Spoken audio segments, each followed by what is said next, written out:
Friends, आज की ताज़ा खबरों में आप सभी का स्वागत है। झारखंड की तमाम छोटी बड़ी खबर इस वीडियो में देखने को मिलेगी। सबसे पहले बड़ी खबर, श्री राम मंदिर के शिलान्यास से झारखंड में खुशी की लहर। प्रधानमंत्री नरेंद्र मोदी ने बुधवार को भूमि पूजन कर श्री राम जन्मभूमि मंदिर का शिलान्यास किए हैं। इस पर मुख्यमंत्री हेमंत सोरेन ने कहा है कि अयोध्या आस्था, भक्ति, एकता का पर्याय बने, यही भगवान श्री राम से कामना है मेरी। इधर झारखंड में भी खुशी की लहर है और झारखंड में भाजपा और कांग्रेस के नेताओं और कार्यकर्ताओं ने अपने कार्यकाल में दिए जलाए और भाजपा नेताओं ने कहा है कि वर्षों पुराना संघर्ष खत्म हुआ है। इसी के साथ ही अगली बड़ी खबर, कोरोना काल में हड़ताल पर गए स्वास्थ्यकर्मी, सरकार भी सख्त। कोरोना काल में अस्थायीकरण की मांग को लेकर अनुबंधित स्वास्थ्यकर्मी बुधवार से अनिश्चितकालीन हड़ताल पर चले गए हैं। हड़ताली स्वास्थ्यकर्मियों का दावा है कि राज्य के सभी 24 जिलों में कोरोना मरीजों की इलाज, कंटेंट ट्रेसिंग, सैंपलिंग, जांच पर इसका असर सीधा पड़ने वाला है। इस बीच स्वास्थ्य विभाग के प्रधान सचिव डॉक्टर नितिन कुलकर्णी ने आपदा के समय में स्वास्थ्य कर्मियों की हड़ताल को अनुचित करार दिया है। उन्होंने चेतावनी दिया है कि अगर अनुबंधित स्वास्थ्य कर्मियों ने हड़ताल वापस नहीं लिया तो सरकार उनके खिलाफ कोई ठोस कदम उठा सकती है। इसी के साथ ही अगली बड़ी खबर, आज से जमा होगा इंटर कंपार्टमेंटल परीक्षा का फॉर्म। इंटरमीडिएट संपूरक परीक्षा 2020 का परीक्षा फॉर्म आज से जमा लिया जाएगा। परीक्षार्थी बिना विलंब शुल्क के 26 अगस्त तक परीक्षा फॉर्म जमा कर सकते हैं, जबकि विलंब शुल्क के साथ 27 अगस्त से 5 सितंबर तक फॉर्म जमा लिया जाएगा। परीक्षार्थी परीक्षा फॉर्म जैक के वेबसाइट के माध्यम से ऑनलाइन जमा कर सकते हैं और इंटरमीडिएट के तीनों संकाय की संपूरक परीक्षा जो है अक्टूबर में होने की संभावना है। इसी के साथ ही अगली बड़ी खबर, मौसम विभाग से आज से झारखंड पर निम्न दबाव का असर रहेगा। बंगाल की खाड़ी में आए निम्न दबाव का असर झारखंड पर आज से कम होगा और गुरुवार को राज्य के पश्चिम और दक्षिण जिलों में कहीं कहीं गर्जन और बारिश हो सकती है। शेष हिस्सों में आंशिक असर होगा और मंगलवार रात से लेकर बुधवार दिन भर मानसून जो है सक्रिय रहा और झारखंड के कई इलाकों में जमकर बारिश हुई है। मौसम विभाग से मिली जानकारी के अनुसार शुक्रवार को मानसून कमजोर रहेगा और शनिवार को भी राज्य के कई हिस्सों में अच्छी बारिश होने की उम्मीद है। साथ ही अगली बड़ी खबर, झारखंड कोरोना अपडेट्स, मिले 978 नए मरीज, इसमें सीएम आवास के 22 सुरक्षा कर्मी भी शामिल। राज्य में कोरोना की कहर जारी है और बुधवार को 978 संक्रमित मिले हैं, जिसमें सीएम आवास के 22 सुरक्षा कर्मी भी शामिल है। इसकी पुष्टि होते ही सीएम आवास के सुरक्षा कर्मी बदल दिए गए हैं और सीएम आवास से जुड़े 41 लोग अब तक संक्रमित हो चुके हैं।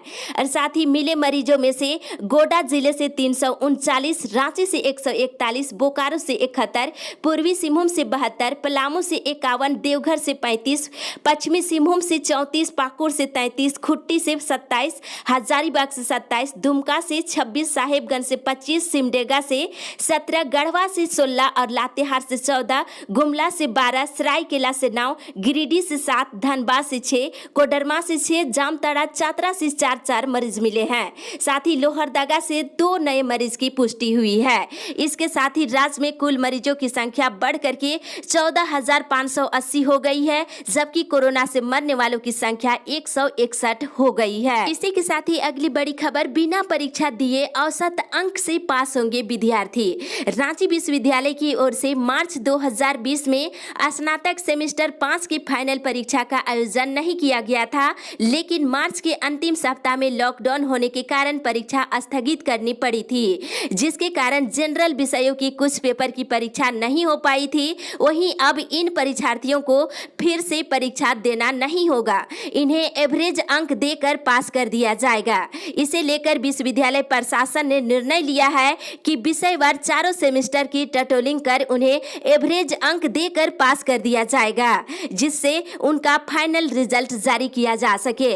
और परीक्षा नियंत्रक ने कहा है कि जिन विषयों की परीक्षा नहीं हो पाई थी उनके लिए एवरेज मार्किंग देने का निर्णय लिया गया है। इसके अलावा अगर किसी को आपत्ति होगी तो फिर से परीक्षा ली जाएगी। इसी के साथ ही अगली बड़ी खबर, पारा शिक्षकों को अगले सप्ताह मिलेगा मानदेय। भारत सरकार ने झारखंड शिक्षा परियोजना को 186 करोड़ रुपए आवंटित किया है। अब शिक्षा परियोजना ने पारा शिक्षकों की बकाये मानदेय भुगतान की प्रक्रिया शुरू कर दी है। पारा शिक्षकों की जून माह की बकाये मानदेय का भुगतान 10 अगस्त तक कर दिया जाएगा। वहीं जुलाई माह की बकाये मानदेय का भुगतान इसके बाद कर दिए जाएंगे। साथ ही इधर एकीकृत पारा शिक्षक संघर्ष मोर्चा के एक प्रतिनिधि मंडल कल झारखंड शिक्षा परियोजना के निदेशक शैलेश चौरसिया से मुलाकात किए हैं और प्रतिनिधि मंडल ने पारा शिक्षकों की सेवा शर्त नियमावली को जल्द लागू करने की मांग किए हैं। इसी के साथ ही अगली बड़ी खबर, मनरेगा कर्मियों को शिक्षा मंत्री का आश्वासन। राज्य भर के मनरेगा कर्मी बुधवार को 10वें दिन हड़ताल पर रहे और बुधवार को राज्य के शिक्षा मंत्री जगन्नाथ महतो ने झारखंड राज्य मनरेगा कर्मचारी संघ के प्रदेश कमेटी सदस्यों को बुलवाया और संघ के पदाधिकारियों ने शिक्षा मंत्री को उनकी मांग सहित पूरे मामले से अवगत कराए। उन्हें बताया गया है कि विभाग की ओर से कोई कार्रवाई नहीं हुई, ऐसे में उन्हें हड़ताल पर जाना पड़ा। इस मामले पर शिक्षा मंत्री ने मनरेगा कर्मचारियों और सरकार के बीच मध्यस्थता करने की आश्वासन दिए हैं। साथ ही अगली बड़ी खबर, कंपनियां बस भेजकर ले जा रही श्रमिकों को। एक बड़ी खबर की लॉकडाउन के बाद झारखंड की श्रम शक्ति का महत्व पूरे भारत में देखने को मिल रहा है। कोरोना काल में कई छोटे बड़े उद्योग धंधे ठप पड़ गए थे और अनलॉक की प्रक्रिया के बाद धीरे धीरे उद्योग धंधे पटरी पर आने लगा है। ऐसे में सभी छोटे बड़े उद्योग और कंपनियों को मजदूरों की कमी की चिंता सताने लगी है। ऐसे में बड़ी बड़ी कंपनियां मजदूरों को झारखंड से वापस लाने के लिए ऐसी बसें भेज रही है। हैरत की बात ये सामने आ रही है कि प्रशासन जिन मजदूरों को वापस लाने का दम भर रहा था, आज उन्हें रोक पाने में अक्षम साबित हो रहा है और गाड़ी से चलकर बस जो है चंदवा तक पहुंच गई, पर इसे जांच करने वाला कोई नहीं मिला। यह बहुत बड़ा प्रश्न चिन्ह है। साथ ही इधर बता दें, जानकारी मिल रही है कि श्रमिकों को कंपनी में काम करने के दौरान रोजाना करीब 400 से अधिक रुपये मिलते हैं और इन दिन श्रमिकों को बतौर एडवांस के रूप में 10-10 हजार रुपये दिए जा रहे हैं। इसके साथ ही अगली बड़ी खबर, सरकारी स्कूलों की सिलेबस कटौती पर अभी निर्णय नहीं। बता दें कि राज्य के सरकारी स्कूलों के सिलेबस में कटौती को लेकर के अब तक कोई निर्णय नहीं हुआ है, जबकि इसके लिए लगभग 1 महीने पहले ही JCERT के निदेशक की अध्यक्षता में 13 सदस्यीय कमेटी की गठन की गई थी और सिलेबस में कटौती को लेकर कमेटी की बैठक भी हुआ और इस संबंध में अभी तक कोई दिशा निर्देश जारी नहीं किया गया है। सरकार ने फिलहाल 31 अगस्त तक विद्यालय बंद रखने की घोषणा किए हैं और पूरे सिलेबस को 10 भाग में बांटकर प्रति माह 10% के हिसाब से कटौती करने की बात कही थी और आपको बता दें अभी तक इस पर कोई निर्णय नहीं हुआ है। और साथ ही इधर मैट्रिक इंटर की परीक्षा 2021 के लिए परीक्षा फॉर्म जमा करने की प्रक्रिया नवंबर से शुरू होने की संभावना है। साथ ही मैट्रिक इंटर के मॉडल प्रश्न पत्र 2021 के लिए जल्द जारी होने के साथ ही इसमें कटौती की उम्मीद अभी बहुत कम दिख रही है। इसके साथ ही अगली बड़ी खबर, रुके रिजल्ट जारी करने के साथ ही ज्वाइनिंग की मांग। बता दें कि JSLPS के द्वारा BRPST की निकाली गई भर्ती प्रक्रिया को आगे बढ़ाने के लिए अभ्यर्थियों के द्वारा लगातार मांग की जा रही है और JSLPS BRPST का एग्जाम 2018 में ली गई थी और डॉक्यूमेंट वेरिफिकेशन होने के साथ ही फाइनल लिस्ट भी जारी कर दी गई और 2 साल बीत गए हैं, लेकिन अभी तक ज्वाइनिंग नहीं कराया गया। अभ्यर्थी अनुरोध कर रहे हैं कि उचित निर्णय लेकर अभ्यर्थियों का ज्वाइनिंग कराया जाए। और इधर पंचायत सचिव का रिजल्ट रुका हुआ है, इसे जारी करवाने के लिए अभ्यर्थी लगातार मुख्यमंत्री हेमंत सोरेन से गुहार लगा रहे हैं और अभ्यर्थियों का रिजल्ट जारी नहीं होने से अभ्यर्थी डिप्रेशन में जाने लगे हैं, तो पंचायत सचिव का रिजल्ट जारी करने की मांग कर रहे हैं। इसी के साथ ही अगली बड़ी खबर, सिमडेगा जिले से 31 तक नहीं लगेगा साप्ताहिक बाजार। हाटिंगहोड़े बाजार टांड में बुधवार को ग्रामीणों की बैठक बुलाई गई थी और इसमें कोरोना संक्रमण के बढ़ते प्रभाव को देखते हुए आम सहमति से 31 अगस्त तक साप्ताहिक बाजार नहीं लगाने का निर्णय लिया गया है। इसी के साथ ही अगली बड़ी खबर, बसें नहीं चल रही, कहां से देंगे रोड टैक्स। एक बड़ी खबर कहा जा सकता है कि लॉकडाउन के बाद राज्य में 24 मार्च से ही बसों की परिचालन बंद है और इस कारण बसों के संचालक काफी परेशान हो रहे हैं। उनकी परेशानी की वजह जो है रोड टैक्स को लेकर के है। संचालकों का कहना है कि बिना बस चले हुए परिवहन विभाग को कहां से रोड टैक्स देंगे। और बस ओनर्स एसोसिएशन झारखंड के अध्यक्ष अरुण बुधिया ने कहा है कि जब बसें नहीं चल रही है तो रोड टैक्स लेना उचित नहीं है और विभागीय नियम में भी प्रावधान है, बावजूद इसके सिर्फ रोड टैक्स ही नहीं वसूला जा रहा है बल्कि 20 से लेकर 200 रुपये तक फाइन भी ली जा रही है। साथ ही अगली बड़ी खबर, शिक्षकों के गृह जिला में स्थानांतरण की मांग। झारखंड प्रारंभिक शिक्षक संघ ने शिक्षकों के अंतर जिला स्थानांतरण की मांग किए हैं और संघ के द्वारा शिक्षकों की स्थानांतरण को लेकर चरणबद्ध आंदोलन चलाया जा रहा है।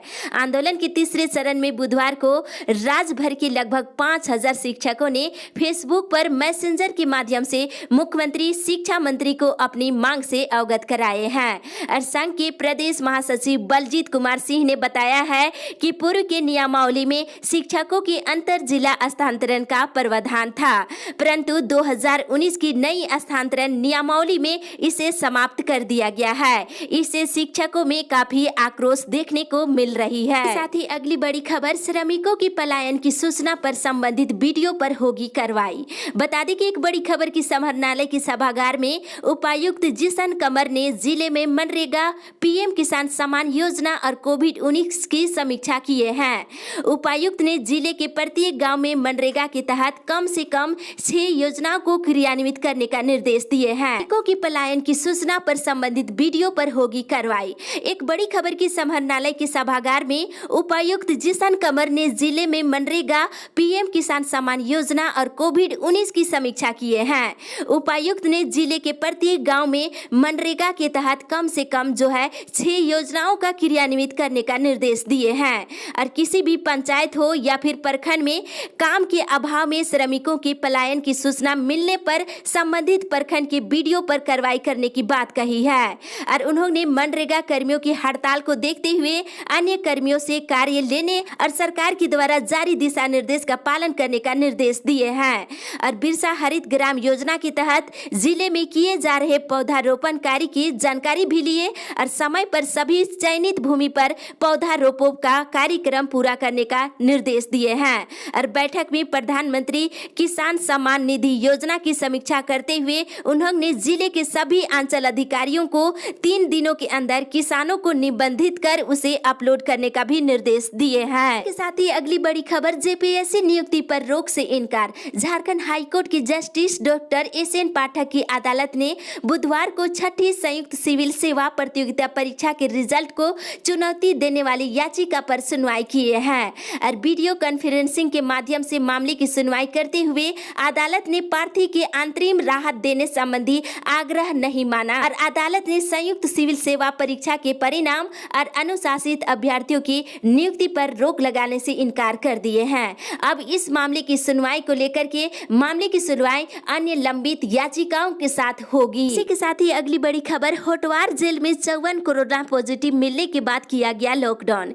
एक बड़ी खबर कहा जा सकता है कि होटवार जेल में लगातार कोरोना मरीजों की संख्या बढ़ रही है और 54 कोरोना पॉजिटिव मिलने के बाद जेल में लॉकडाउन कर दिया गया है। जो सुरक्षा कर्मी या कर्मचारी बाहर है वे बाहर ही रहेंगे, जो अंदर है वे अंदर ही रहेंगे। किसी को अंदर से बाहर और बाहर से अंदर जाने की पाबंदी लगा दी गई है। इसी के साथ ही अगली बड़ी खबर, कहां किस अस्पताल में कितनी मौत। रिम्स में कोरोना से अब तक 25 की मौत है। एक बड़ी खबर आपको बता दे रहे हैं कि राज्य में कोरोना से मरने वालों की संख्या 161 हो गई है। सबसे ज्यादा जमशेदपुर में 44 लोगों की मौत हुई है, वहीं रिम्स रांची में 25 और धनबाद से 14 और हजारीबाग से 11 लोगों की मौत हुई है। विशेषज्ञों का कहना है कि मरने वालों में ज्यादातर वैसे मरीज हैं जिन्हें निजी अस्पताल से गंभीर अवस्था में सरकारी अस्पताल में रेफर कर दिए जाते हैं।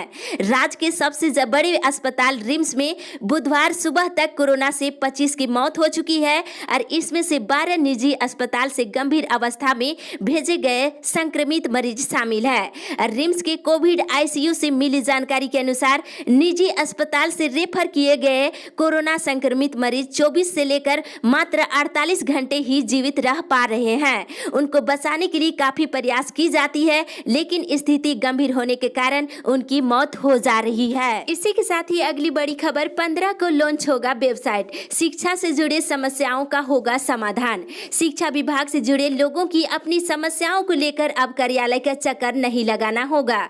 शिक्षकों से लेकर कर्मचारियों तक की समस्याओं का निदान जल्द किया जाएगा। क्षेत्रीय शिक्षा उप निदेशक कार्यालय की ओर से इसके लिए प्रमंडल स्तर पर वेबसाइट तैयार की जा रही है। आगामी 15 अगस्त को वेबसाइट लॉन्च किया जाएगा। इसमें शिक्षा विभाग से जुड़ी सभी सभी जानकारी उपलब्ध होगी और शिकायत के लिए भी विकल्प उपलब्ध होंगे और समस्याओं का निदान तत्काल संभव हो सकेगा और वेबसाइट के माध्यम से सेवानिवृत्त संबंधी समस्याएं और स्कूल में शिक्षा की गुणवत्ता सुधार पर विशेष ध्यान दिया जाएगा। इस अपडेट में बस इतना ही। आगे की खबर के लिए आप हमारे साथ बने रहे।